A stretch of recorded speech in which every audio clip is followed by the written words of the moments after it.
RCA Victor, world leader in radio, first in recorded music, and first in television, presents the Phil Harris, Alice Faye Show.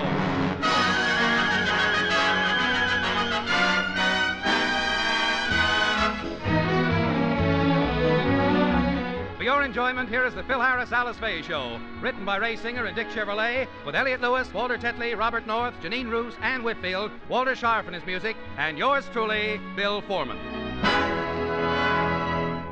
For many years, Alice and her family have teased Phil about his Indian blood. But tonight, Phil finds out there is a surprising advantage in being an Indian. More about that later. But now a word from RCA Victor. At the David Sarnoff Research Center in Princeton, New Jersey, the nation's foremost center of electronic research, new products and services are constantly created by discovery and invention. The most recent achievement of RCA research is a completely new circuit system for television. This fundamentally different circuit system and electronic supercharger now brings you television with picture power. And now, RCA Victor introduces 21-inch super sets with picture power. Take the new RCA Victor Suffolk, for example. With this 21-inch set, you'll enjoy the sharpest, most detailed big pictures you've ever seen. In the city, in the country, in any television area, you get best reception possible, thanks to picture power. And the Suffolk is a beauty. Its colonial-style console cabinet reflects the time-honored craftsmanship for which RCA Victor is famous. So ask for the Suffolk, a new super set with picture power, brought to you by RCA Victor, cornerstone of home entertainment for 3 generations. And now the stars of the RCA Victor program, Alice Faye and Phil Harris.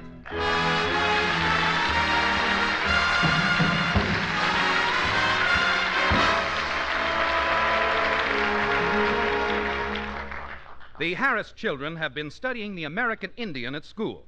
Being of Indian blood, Phil was elated when the children told him about it, because at last they had brought home the one subject he knew something about. As we look in, he is teaching the girls the ways of his noble ancestors. Ugh, War Council called to order. Our little papooses ready? Ugh, we ready. Sure and begorra. Stop bringing in your mother's family. Now concentrate on mine. Philip, will you please let me up? I don't Hush your cotton-picking mouth, Faye. I got a little southern blood in me, too. Now, we start Cherokee ceremony. I beat tom-tom. Phyllis, you make 'em war chant.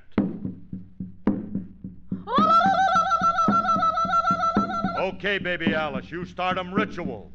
Me start 'em. How me doing? No, Alice. That's no way to take the scalp off a man. You gotta go with the grain, not against it.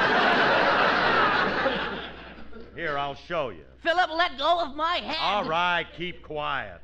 I'm only using a rubber knife. Seems a shame, too, he's such a perfect subject for a real one. Daddy, I can't seem to get the knack of this. All right, Alice, all right. This is the man's job anyway. Now, look. We will now take up the burning at the stake lesson. You arrange the twigs around the victim's legs like this. Stand still, Joe. Then you rub 2 sticks together and... Mr. Harris. What do you want? Will you please untie me? I gotta deliver the rest of my mail. Look, you can do that later. Now, look, kids. In order to get a good blaze going... Harris, don't you dare light those twigs. Why not? You can't burn me. I'm government property. So what? I pay my taxes. Stand still, Joe. Look, you Harris, start you're this... not really gonna do this. Please, you're not gonna do this to And me. stop sweating. You get too wet, you won't burn good. Besides, I'm not going to light it. I'm just going to show you those... Phil, what are you doing? Phil Harris, untie the mailman immediately. Oh, all right. Let him go, Phyllis. I'll fix you, Harris. Next time you send away for a Space Patrol signal sender, I won't deliver it. Sorehead. Look, we don't need him anyway. Baby Alice, go out front and see if we caught him anybody in Buffalo Trap. Will do, oh mighty chief. Oh, Phil, will you and the children please stop talking like that? Willie, are you all right? Did they hurt you?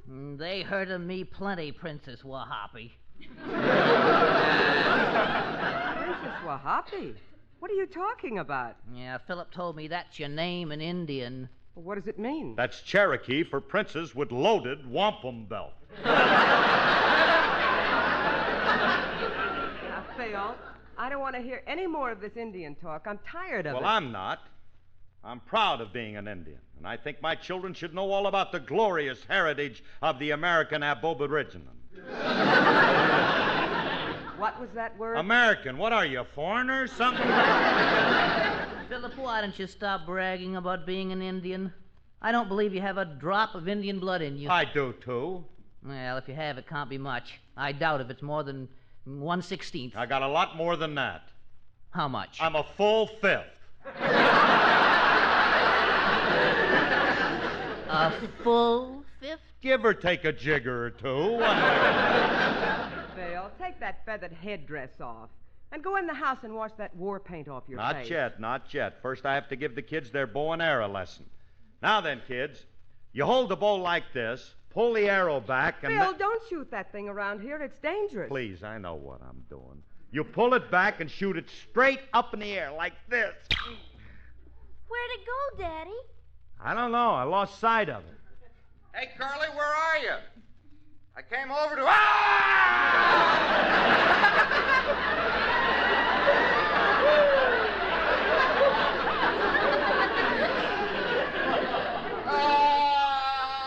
Stop already, Remley. Stop. It was a short arrow. It couldn't have gone in that far. What are you trying to do to me? Come over here and bend over to pick up your newspaper and you start shooting arrows at me. All right, Frankie, I'm sorry. Where'd it hit you? Never mind. Well, are you hurt? No. Fortunately, I was wearing my bulletproof shorts. Well, just as long as you're not hurt. Bulletproof shorts? Remley, do you always wear bulletproof shorts? Oh, yeah. I live in a tough neighborhood. Never know when I might get caught in a running gunfight between two midgets.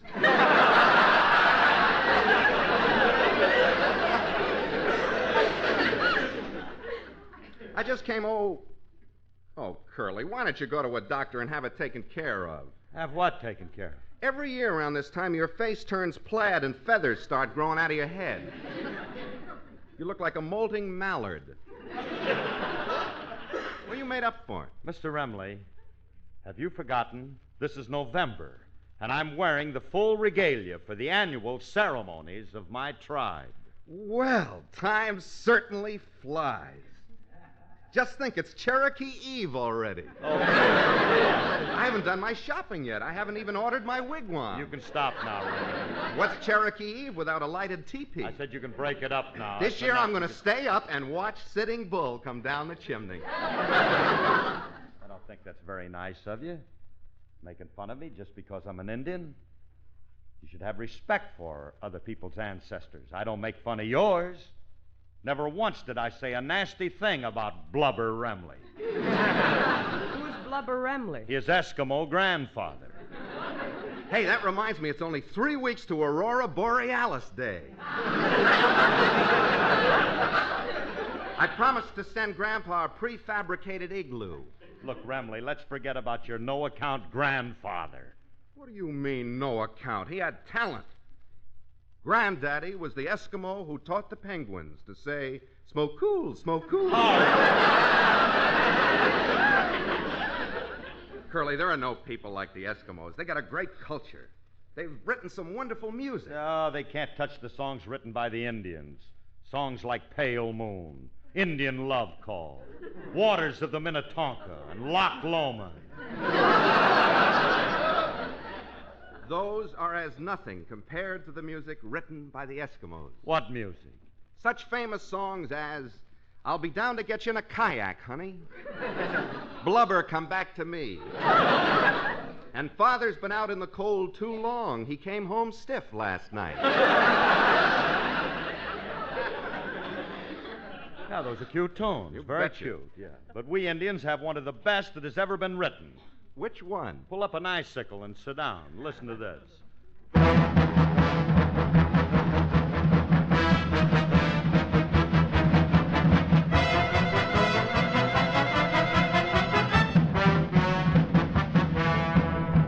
Mama's on the warpath. Mama's fighting mad. Mama's boiling, yes, Mama's on the warpath. Poor Papa got in bad. He's in bad, very bad, awful bad. Mama's on the warpath. Papa's leaving town, 'cause he's learned that when Mama's on the warpath, it just ain't safe to be around. Get away, get away. So if he runs away, he may live to fight another day. Before she throws him out, you can hear poor Papa yell and shout, take to the hills whenever Mama's on that warpath. Papa's laying low, 'cause he knows that when Mama's on the warpath, poor Papa better blow, brother blow, better blow, brother blow. Mama's on that warpath. Mama wears the pants, 'cause in our house when Mama's on the warpath, poor Papa ain't got a chance, not a chance, not a prayer, he's kaput.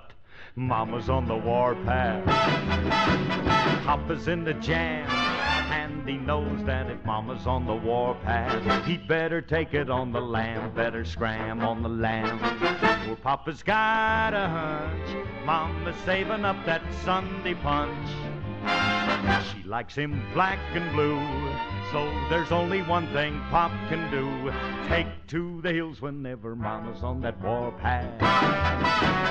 Give her lots of room, 'cause as Pop says when Mama's on the warpath, she's really riding on a broom, boom, boom, boom. She's a witch on a broom. Poor Papa's got a hunch, Mama's saving up her Sunday punch. She likes him black and blue, so there's only one thing Pop can do, take to the hills whenever Mama's on that warpath. Give her lots of room, 'cause as Pop says when Mama's on the warpath, she's really riding on a broom.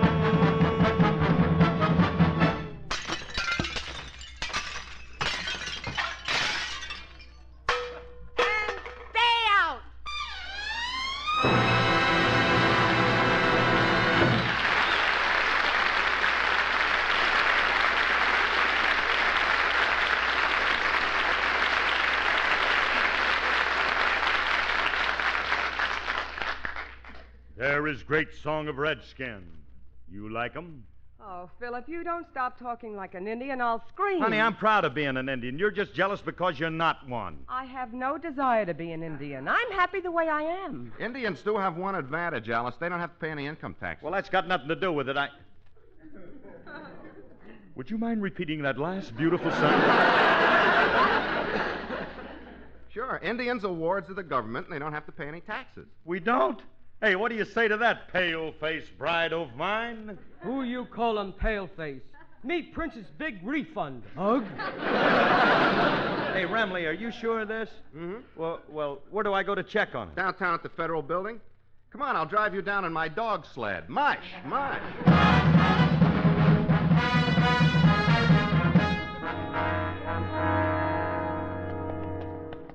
Well, Curly, we'll soon find out if you have to pay taxes or not. Well, Remley, I certainly hope you're right. You know something? If us Indians don't have to pay taxes, I'm going to save a lot of dough. Not only that, they'll have to refund me everything I've paid in. Oh, Phil, I don't like your attitude. You should be happy to pay your taxes like everybody else is. Why, no, I'm glad to pay mine no matter how much the government asks. What's the matter with her, Curly? On the way down, we made a sharp turn. She hit her head against the lamppost. Hey, Remley, wait a minute. Hey, kids, here's the office of the Collector of Internal Revenue. Look, you two wait here. I'm going in and get my money back. Right. Pardon me, is this How do you do, sir?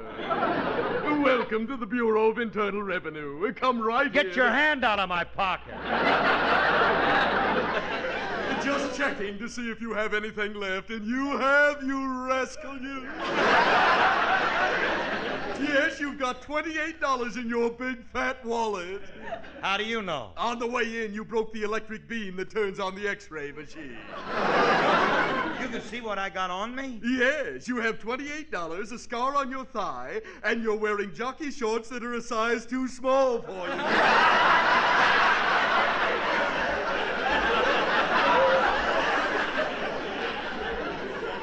Well, I'll be darned. And your appendix are in bad shape. Oh, how do you like my gallstone? I've seen better. Now, what can I do for you? Oh, yeah, I want to talk to you about my income taxes. What about that? I'm here to get some money back. Oh, what you say.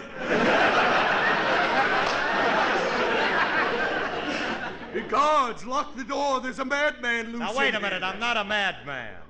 Look, Well, answer me one question. Do Indians have to pay taxes? No, providing you can prove you're an Indian, and if you That's live all I want to know. I can prove it. Which way is it to the I can prove I'm an Indian department?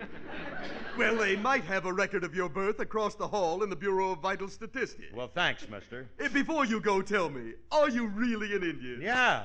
Say something in Indian. Carpets from the looms of Mohawk. Carpets from the looms of Mohawk. Oh, you sent me!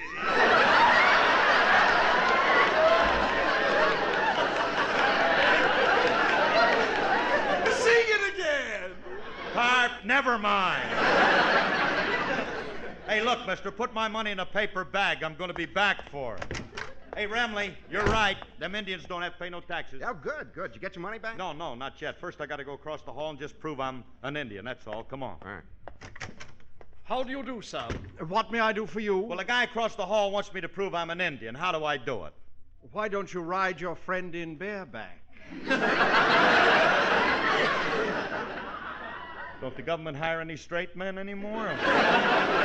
Look, mister, just give me something to show I'm an Indian, huh? How about a Mohican haircut?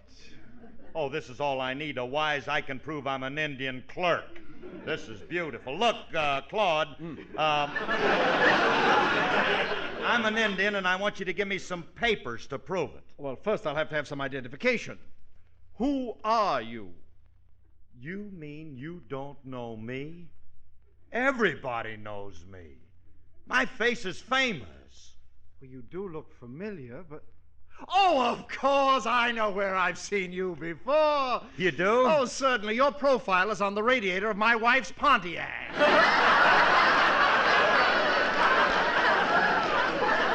That's my Uncle Tonto. I pose exclusively for the Buffalo Nickel. Now, will you get my birth certificate? Very well, I'll get your birth certificate. What is your name? Philip Harris. Okay, I'll look it up. By the way, miss, aren't you Alice Faye? Yes, I am. Oh, I love to hear you on the radio. Would you do me a big favor and sing for me? Oh, well, I'd rather not. You see, I hate to sing in public places, and besides, the only song I know is Getting to Know You. Well, how does that go? Something like this.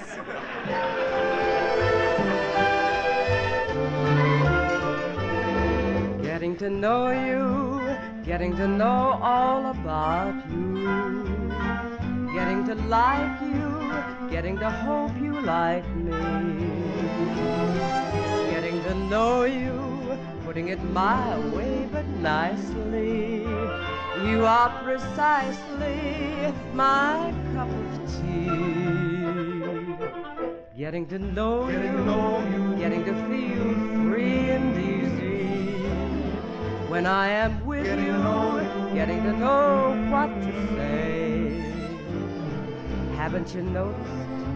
Suddenly I'm bright and breezy because of all the beautiful and new things I'm learning about you day by We're day. getting to know you better and better, better and better. It's our pleasure to make your humble acquaintance.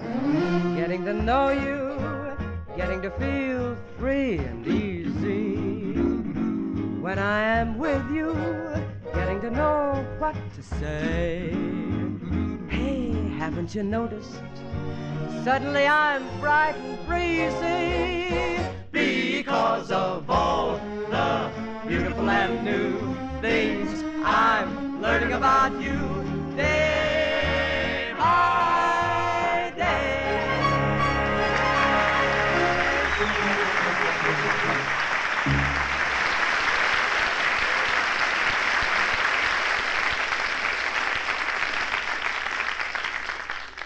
I'm sorry to keep you waiting, but I went through all the files and I can't find a record of an Indian baby named Philip Harris. But, mister, you gotta have one. How else can I prove to the income tax department that I'm an Indian? Well, you could have an affidavit signed to that effect by impartial witnesses. Oh, I'll sign it. Well, I'm sorry, madam. His wife is not acceptable as a witness. Oh, all right. Then I can get other witnesses. Frankie can be one. And let's see, who else can I... Hiya, Mr. Harris. I brung the groceries. To the federal building? Well, you wasn't home. I was afraid this ice cream would melt. All right. Will you cut it out? Now, what are you here for? I come down to get me birth certificate. I need it for school. Why?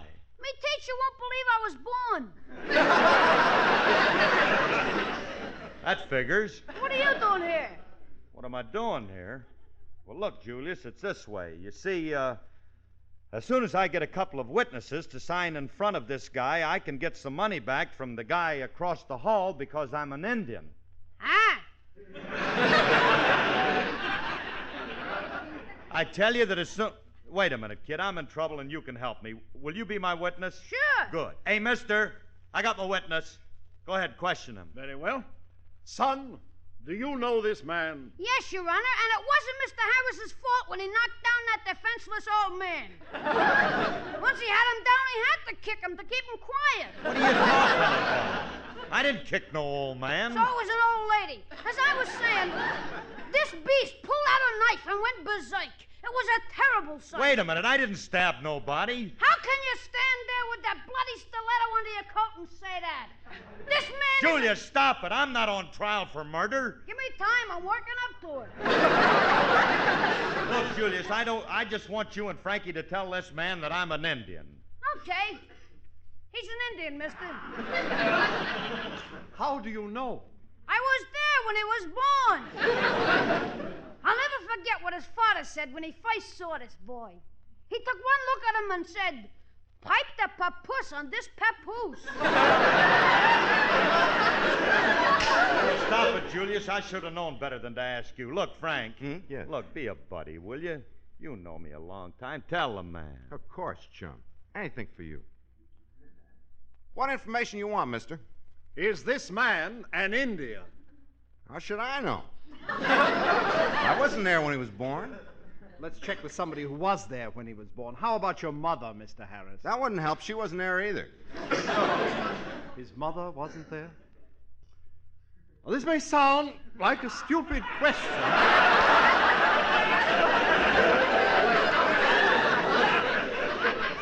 But I'm going to ask it anyway. If I say his mother wasn't there, then how was he born? Didn't you ever hear the stork? You better have a talk with your old man. All right. Look, I've had enough of this. Now, mister, there must be a birth record of an Indian baby named Wonga Philip Harris. Oh, Wonga Philip Harris! Wonga. Oh, yes, it seems to me I saw one. Oh, yes, here it is. Well, it lost. Well... Yes, you might say that. Now, according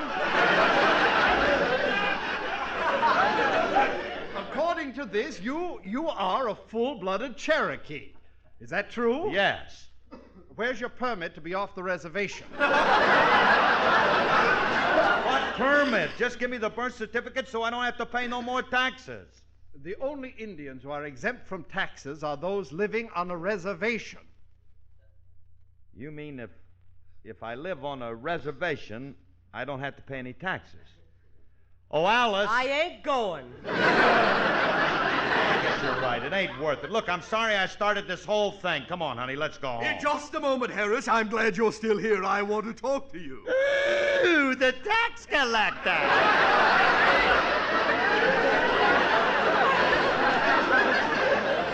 What do you want to talk to me about? Your tax returns for 1947, 48, 49, and 50. I've been checking them since you came in, and ooh, you've been a naughty boy!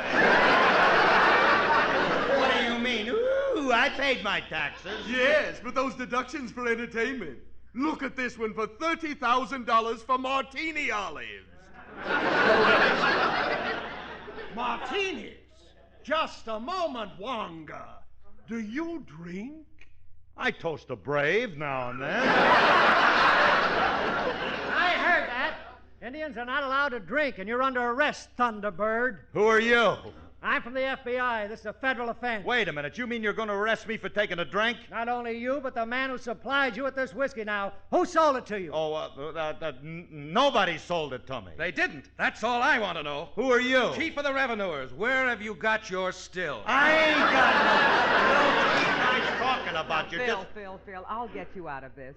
Gentlemen, you can't arrest my husband. You see, he's not really an Indian. He just said he was. That's right. I just said that to get out of paying my taxes. This is where I come in. Who are you? Treasury Department. Oh, no. This is an attempt to defraud the government. Alice, you had to open your big blonde mouth.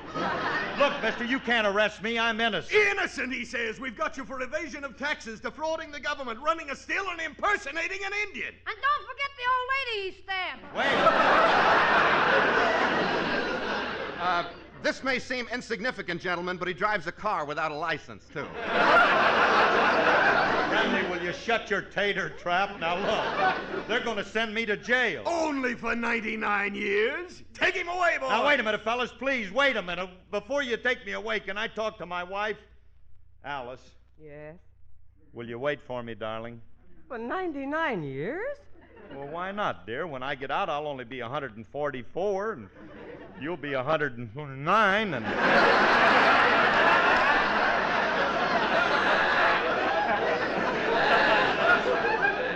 Gee whiz, honey, we'll have our whole life ahead of us. We'll make a fresh start in a town like the Figaro Junction or someplace. We'll have a beautiful...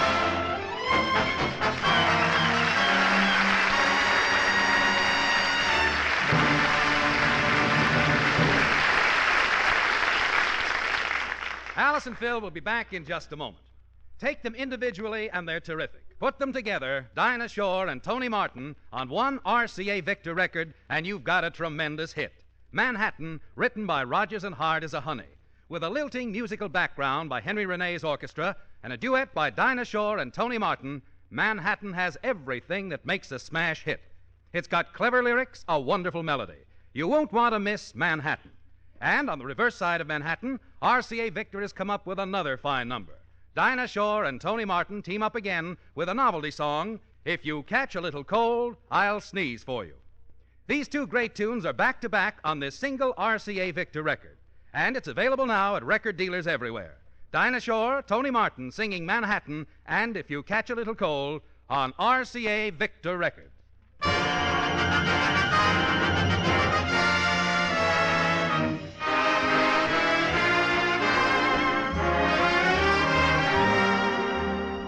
Yes, put them together. Phil Harris and Mario Lanza, and you've got a terrific No. This is Phil again. Folks, Alice and I will be seeing many of you in Omaha, Nebraska this Wednesday and Thursday. We leave tonight for the world premiere of the Republic Studios picture The Wild Blue Yonder, along with Wendell Corey, Vera Ruber Alston, Forrest Tucker, Grant Withers, Estrelita, and many others of the cast. The picture is the story of the B-29s, and we're proud that General LeMay is inviting us all to be the guest at the great air base of the Strategic Air Command, which has its headquarters in Omaha. Well, I've just about loused that up all I can, haven't I? And incidentally, we'll be visiting Boys Town, too. I've got to get that tooth fixed. Good night, everybody. Good night, everybody. This program is produced and directed by Paul Phillips. Remember, whether you're buying a television set, a radio, a Victrola phonograph, or record, put your faith in the cornerstone of American home entertainment for 3 generations. RCA Victor, world leader in radio, first in recorded music, first in television. Theater Guild on the Air stars Jane Powell and John Lund next on NBC.